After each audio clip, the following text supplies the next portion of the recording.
Still at the same location and are awaiting new orders. The radio operator reports we are supposed to relocate backwards again. The old position is apparently being attacked now. We possibly pushed the Russians with the armed spearhead off to the side, and they are now probing for a soft spot. So, back into Heidi and off it goes. Our driver is still shaken up. The matter had been pretty close as well. We roll off. The stubby Panzer IV is taking the lead. We probably need about 30 minutes. But here, everything's calm. After 20 minutes, the driver reports that the engine is overheating. We pass it on, and the convoy drives on without us, since we are waiting till the engine has cooled off, and we will follow then. I scout the landscape with the binoculars. There's nothing to see, only combat noise, just slightly audible from a northeasterly direction. Finally, we're able to continue, through a depression and up a slight slope. There, we can already see our own troops in a fight with Ivan. From here, we can't be effective, yet, and move further ahead. Apparently, there's only infantry and mortar fire. One Panzer III is stopped, the other two are already engaged in a firefight with the Russians. Now, I can also see our anti-tank gun. The truck is already ablaze. The armored personnel carrier has also suffered a hit. We load high explosive shells and try to get a hold of the Russians. Infantry fire strikes against the turret. Now, the mortar unit apparently have also caught on that we are approaching, and a few shells come falling onto our route of approach. Over the radio, I hear that the second Panzer III is burning.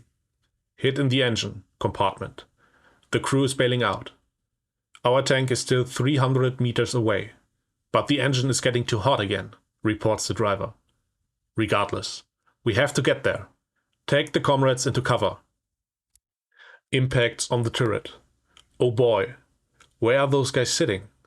The radio operator is raking the area ahead with the bow machine gun. There's nothing to see. The gunner doesn't have any targets. I direct him to hold into the row of trees and send a few shells into it. The stubby reports that they've taken in one of the crews. It's slowly rolling backward. The anti-tank gun cannot be saved, and the APC is trying to recover the wounded. We have to position ourselves in between. Over and over again, it's banging against our turret. If it continues that way, we are soon junk. We roll past the burning tank and go into position. That way, we are covering the infantry during recovery of the wounded. We are urgently in need of reinforcements here. If other enemy tanks appear now, it's over. Over the radio comes the order to disengage. Our artillery was going to open up soon. Well then, good night, Mary. If the comrades with the artillery are having a bad day, we will receive the entire spread. We fire from all barrels and cover our people. The APC drives off, the infantry withdraws. We completely turn our front to the east and slowly roll backward. The Panzer III is rolling at an angle to the left of us.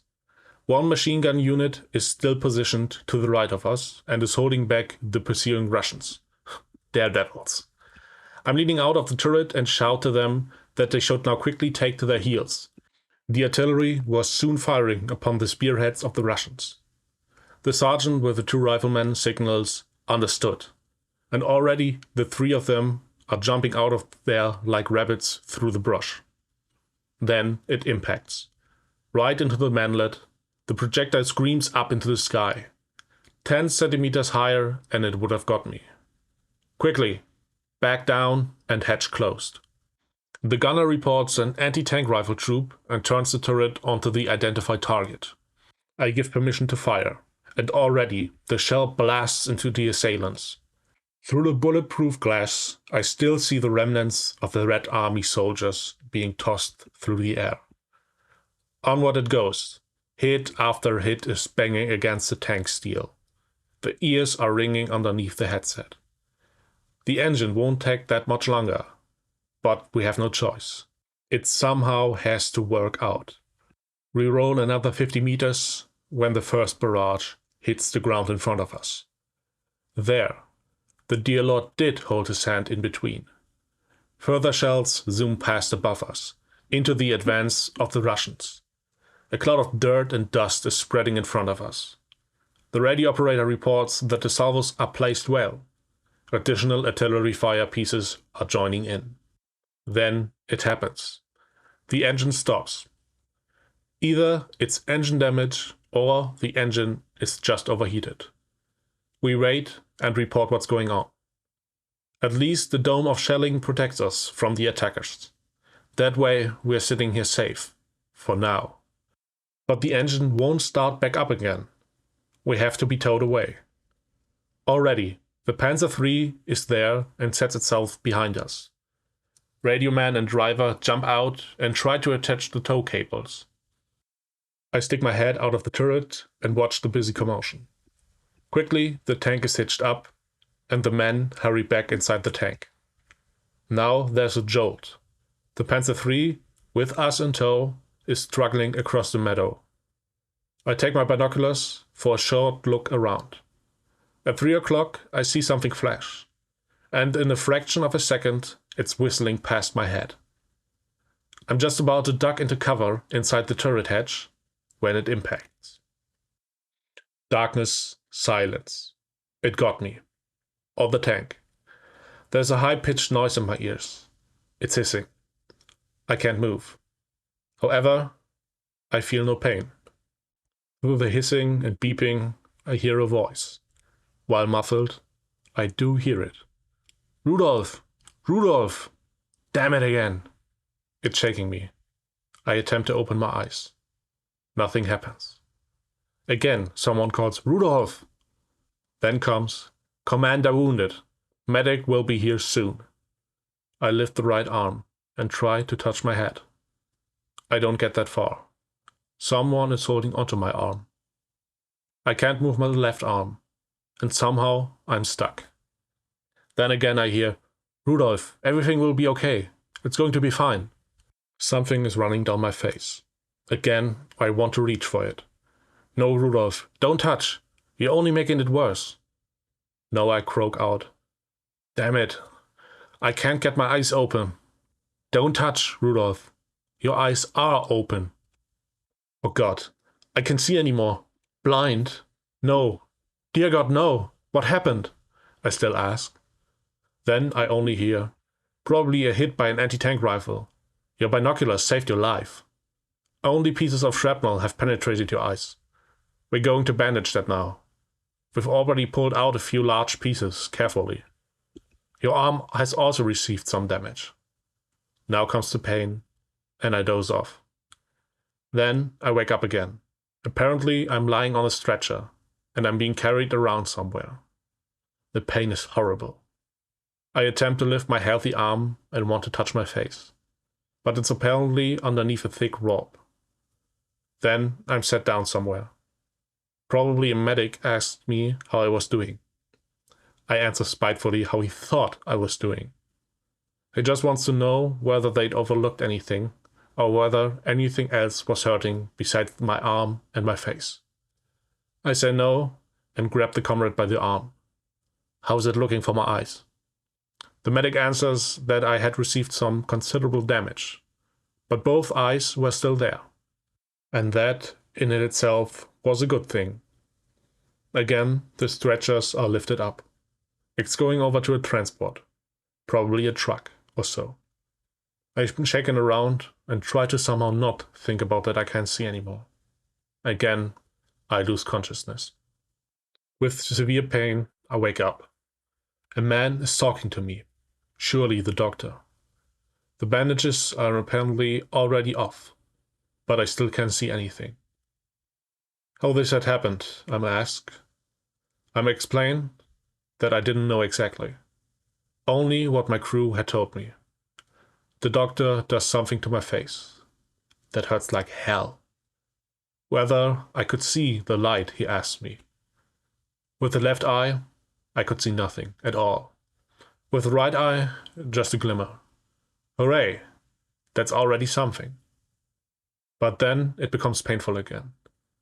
The pieces of shrapnel in my face and in the eyelids are apparently being removed. And on top of that, my arm is examined. Shrapnel in the arm and also fractured, remarks the voice. It's really painful, and I'm glad when they finally let off me. The throbbing in the head and the pain in the arm are not tolerable. I get unconscious again or fall asleep. I can't exactly tell.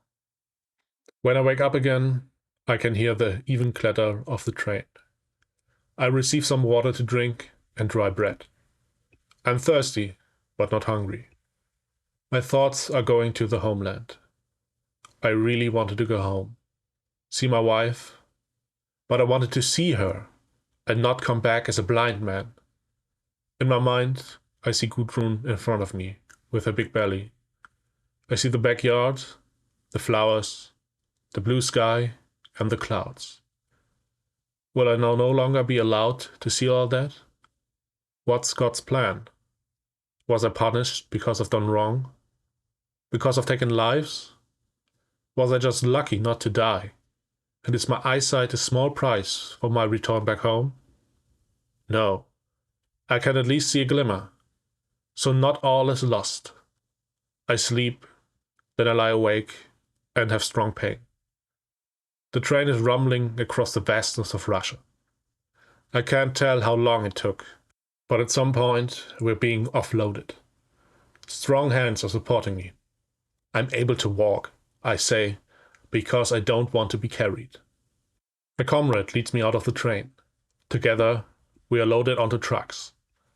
I can see it, but it feels like it. I ask the medic where we are, and he replies, in Leipzig. Now it's going into a military hospital. I hold on as well as I can with my heavy arm. Then, at some point, we've arrived and are carefully taken from the vehicle. I'm led into a room and told that now we are first getting washed and deloused. Go ahead then. I'm unable to do this myself, so two medics help me get undressed. They put me into a half-full bathtub and scrub me down thoroughly. A few areas I'm allowed to wash myself with my heavy arm, which is just fine with me. Then still comes the delousing with lots of anti-lice powder. And before you know it, you're into pajamas, washed, powdered, and supplied with fresh wound dressings. That's working well here in the homeland. Now, there's also something to eat and some tea. Then it's bed rest. Tomorrow the doctors will come. Then we are thoroughly examined and possibly moved elsewhere.